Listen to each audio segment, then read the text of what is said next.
आदेश। इस ग्रुप के सभी सदस्यों को गोविंदनाथ देवड़ा की तरफ से आदेश। कोई भी जानकारी शुरू करने से पहले आइए सर्वप्रथम विघ्नहर्ता भगवान श्री गणेश जी की स्तुति करें।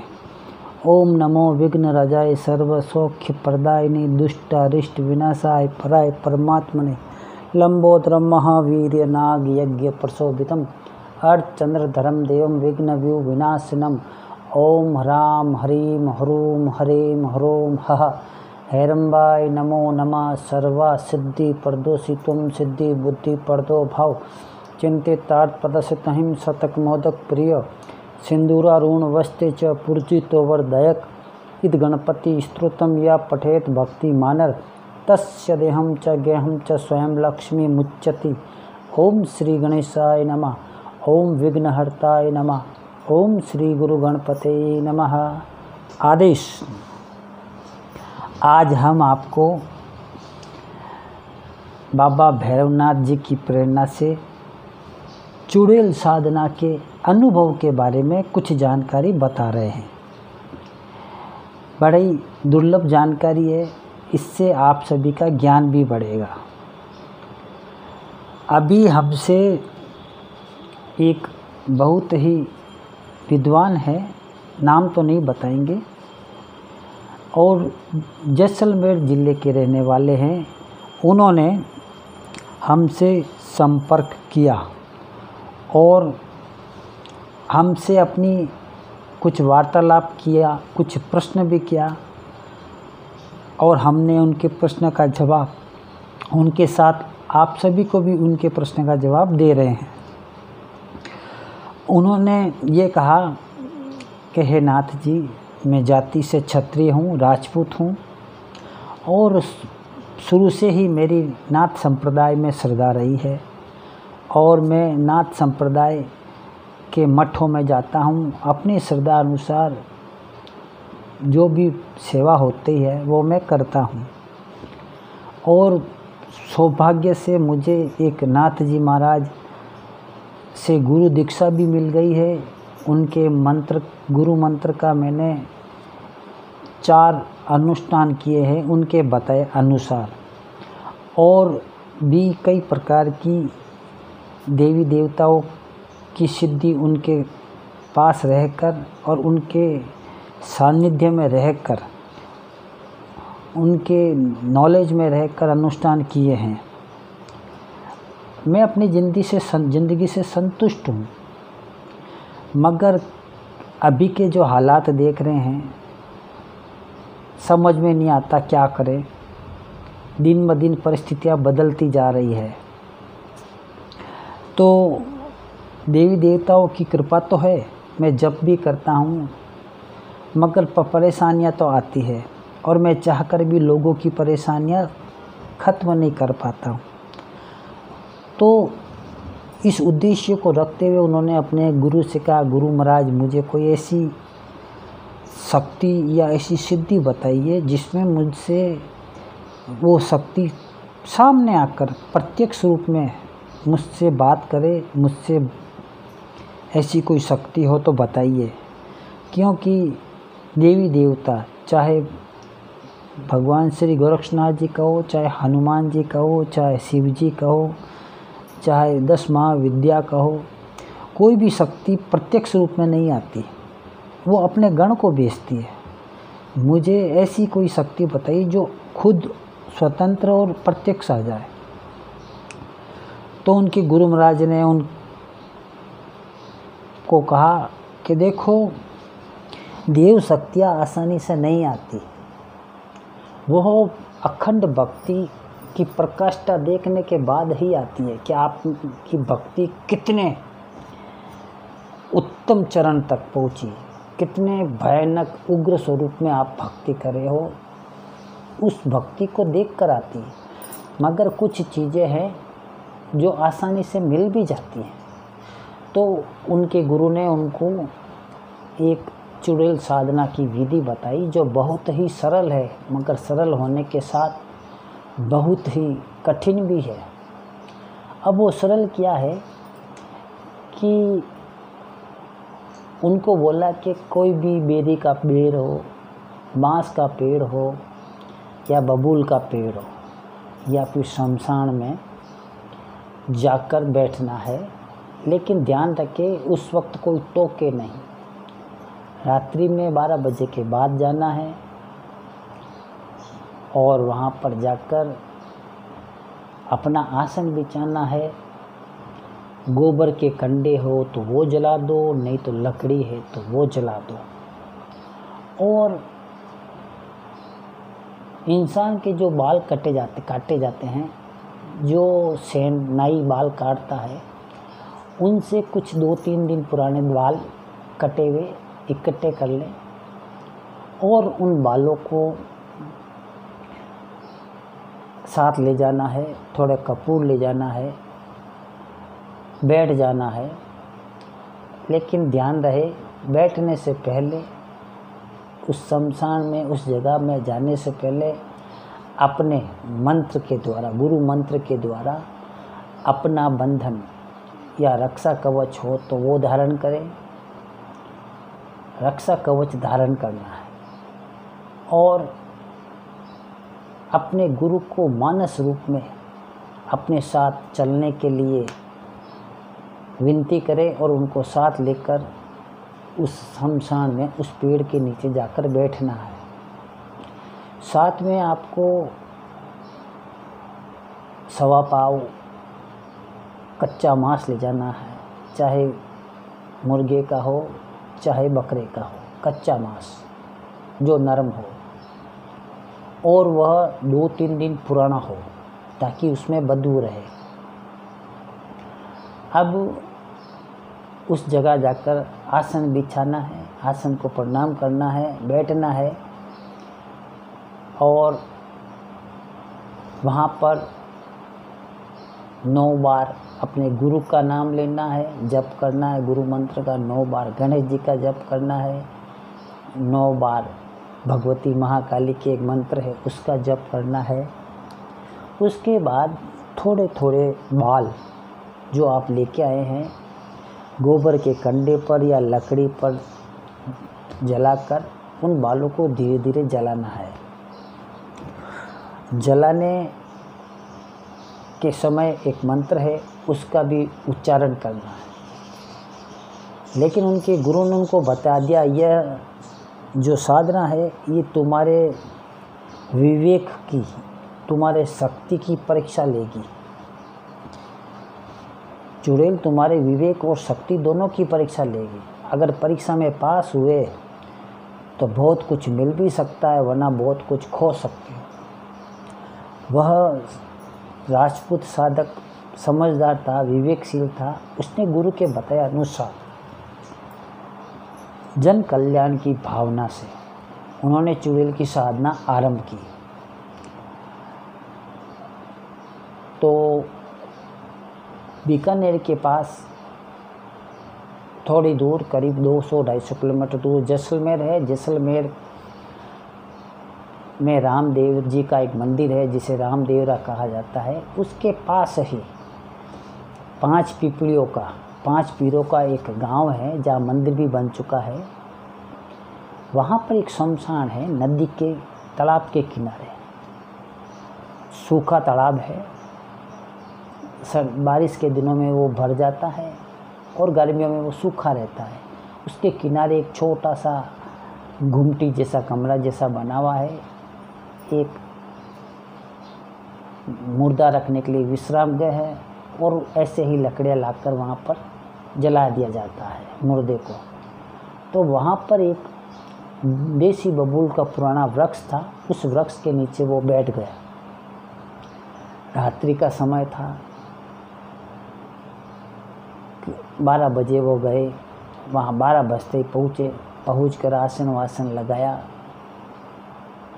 घर से ही वो अपना सुरक्षा कवच धारण किया, गुरु ने जो बताया था, और गुरु को मानसिक रूप से साथ में विनती कर अपने साथ चलने की विनती की और गुरु को मानसिक रूप से साथ में लाए। और वहाँ पर उन्होंने अपने गुरु मंत्र के द्वारा करीब 4 फुट का घेरा बनाया। उस घेरे के बीच में अपना आसन बिछाकर बैठ गए और जो कच्चा मांस था वो कच्चा मांस वो एक हांडी में और उसके ऊपर साधारण सा कोई भी ओढ़ना, जैसे राजस्थानी महिलाएं ओढ़ती है सूती का ओढ़ना पतला, उसको बांध दिया ताकि उसमें से खुशबू तो आए मगर कोई हाथ न डाल दे, कोई जानवर मुंह न डाले। और उन्होंने धीरे धीरे अग्नि जलाकर बाल जलाने शुरू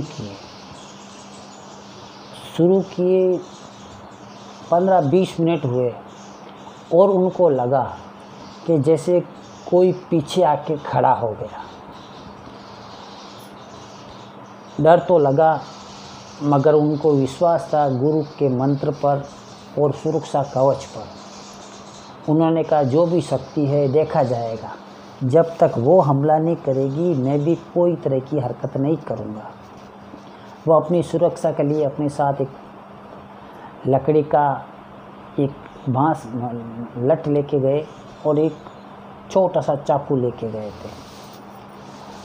अब वो बैठे, थोड़ी देर 15-20 मिनट और बीते, वैसे ही मंत्र जप करते हुए वो बालों का हवन कर रहे थे। इतने में उनको नज़रों के सामने से कोई साया जल्दी से गुजरता दिखा। ऐसा देखते ही वो थोड़ा और अंदर से भयभीत हुए, मगर अपने गुरु और मंत्र और सुरक्षा कवच पर विश्वास करते हुए वह एक टक उस जलती हुई लकड़ियों के हवन को देखते हुए आहुतियाँ देने लगे। करीब 1 घंटा बाद में कई तरह की आवाज़ें आई उसको कि भाग जा, मारा जाएगा। तो भी वो जप करते रहे। फिर उसके पास में धीरे धीरे आवाज़ आई, देख ये जप बंद कर दे, ये हवन बंद कर दे, मुझसे वचन मांग, मैं तुझे धन दौलत जो भी चीज़ मांगेगी दे दूंगी, मगर इसको बंद कर। मगर वो करता रहा। फिर पीछे से किसी ने आकर धीरे से सर पे चपेट भी मारी। वो और भयभीत हुए, मगर हल्की सी चपेट थी। फिर भी वो हिम्मत रखकर जप करता रहा। फिर करीब रात के 1:45 बजने हो गए, तब एक सुंदर सी बड़ी प्यारी सी स्त्री आई जो 16 साल से 16 और 18 के बीच होगी। बड़ी सुंदर प्यारी लड़की के रूप में। उसने कहा, भाई क्यों बुलाया मुझे? उसको देखकर उस साधक के मन में काम जप करते हुए काम वासना जागृत होने लगी कि इतनी सुंदर प्यारी लड़की रात को शमशान में ऐसी मिल जाए तो मेरे भाग्य जग जाए। मगर उसके गुरु जो उनके साथ मानसिक रूप में थे, गुरु ने उनके विवेक में, उनके आत्मा में आवाज़ दी, ये भ्रम है, इस भ्रम से निकल, तुझे काम वासना की तरफ ध्यान नहीं देना है, जो करने आया वही कर, सिर्फ हवन कर। तो वापस उन्होंने अपने विचारों को झटका और वापस हवन में लग गए। जप चल रहा है। फिर थोड़ी देर बाद एक 40 वर्षीय 40-45 साल की उम्र दराज महिला प्रकट हुई। उसने बोला, बोल क्या चाहता है? सामने आई। तो उसने कहा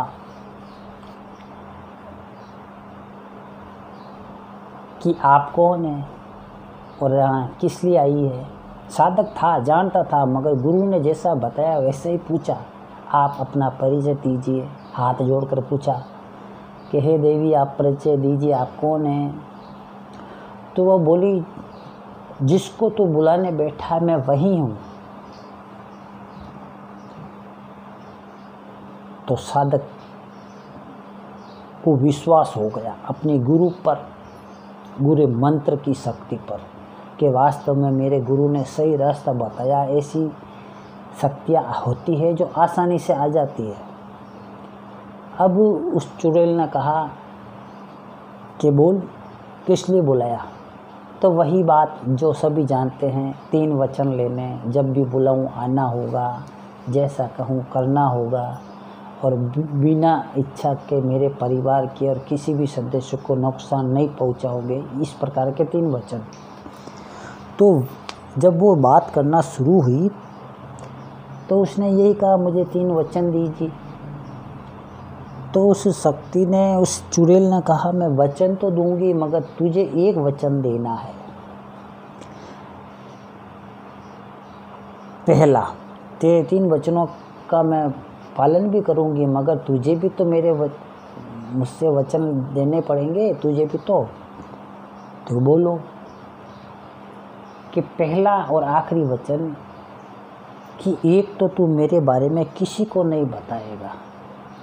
दूसरा, पहले जो भी किया पूजा पाठ वो ठीक है, मगर आज के बाद ना तो गुरु मंत्र की पूजा करेगा ना किसी देवी देवता की, सिर्फ मेरे ही ध्यान रखेगा। तो मैं भी वचन तेरे 3 मानूंगी। अब वो साधक समस्या में पड़ गया, क्या करे।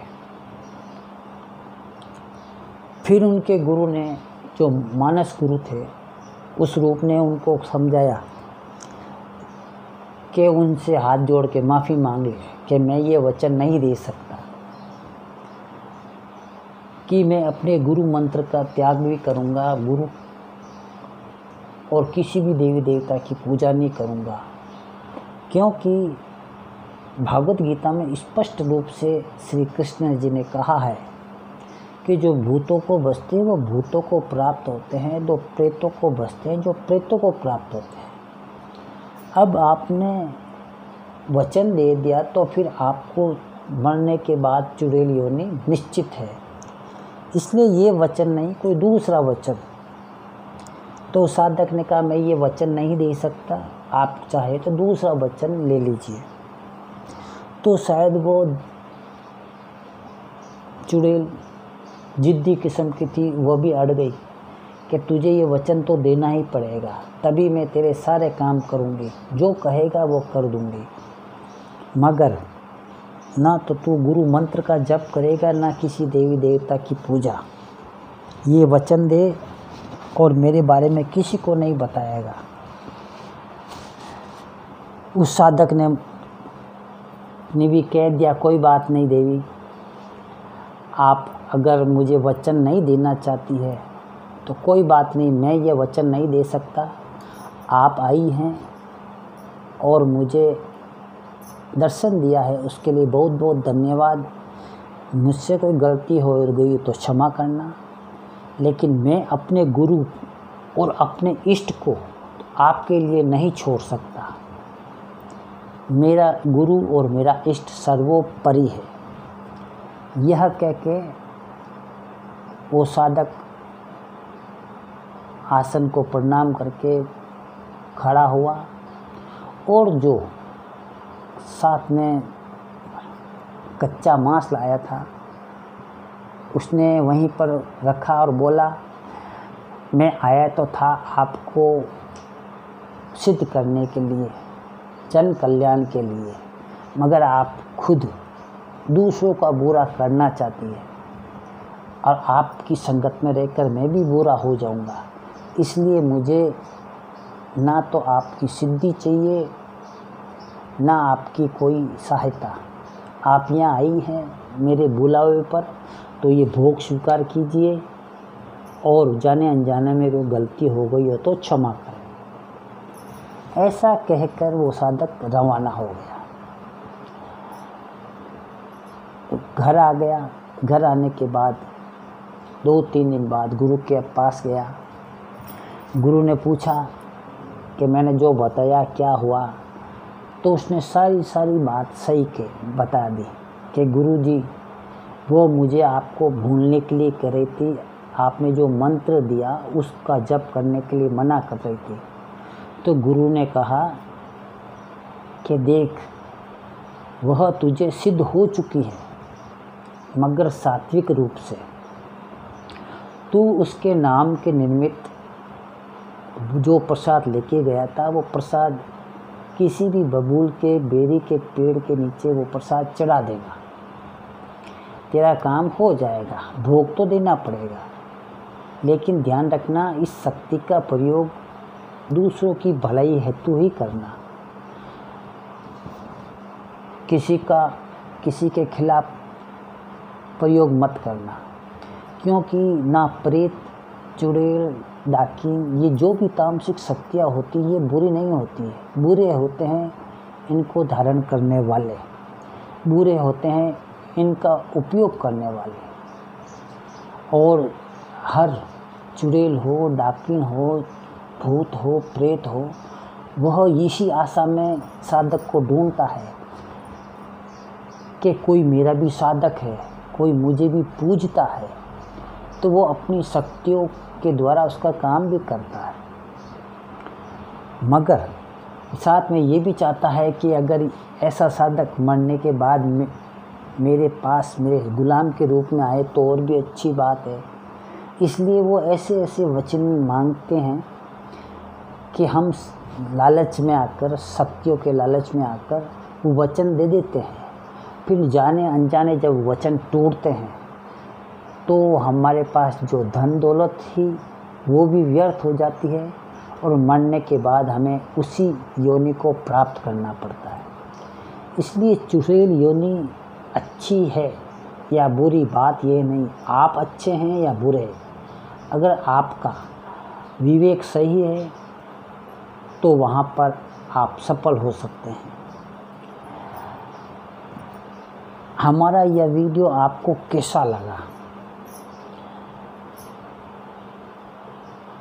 अपने अपने विचार कमेंट के रूप में बताइए, और उसके उन राजपूत क्षत्रिय के साधक के इस अनुभव को देखकर, सुनकर उस परमात्मा की कुछ विशेष बातें हमें याद आ गई कि गुरु ब्रह्मा, गुरु विष्णु, गुरु देवो महेश्वरा है।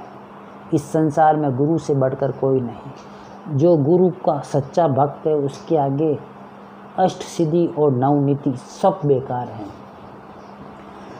इस वीडियो की शुरुआत भगवान श्री गणेश जी से हुई है, तो अंत बाबा काल भैरव की प्रेरणा से होना चाहिए। तो आइए उनका भी स्मरण करते हैं। भैरव उचके, भैरव कूदे और भैरव शोर मचावे, मेरा कहा ना करे तो माँ काली का पूत ना कहावे। मेरी भक्ति गुरु की शक्ति, शब्द साचा पिंड काचा, चलो मंत्र ईश्वर वाचा, सत्य नाम आदेश गुरु का। ओम ब्रह्म ब्रह्म ब्रह्म ब्रह्म ब्रह्म ब्रह्म ब्रह्म ब्रह्म काल भैरवाय नमः।